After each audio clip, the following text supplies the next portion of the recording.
Your friend has invited you for an Ethiopian meal. You sit down and you're expecting to have your own individual plate. But actually, there's one large plate, very similar to this. In fact, most likely even larger. The problem is, you are expecting smaller plates.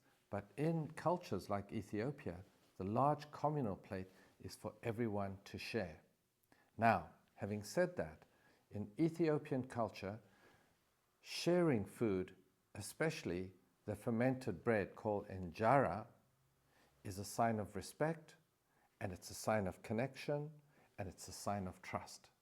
So, cultural tip, communal dining, when you are dining communally, always use your right hand, never your left hand, and always take food that is right in front of you and don't stretch out. Enjoy your meal. Thank you very much for watching our video, and if you liked our video, please like, share, comment, subscribe to our channel.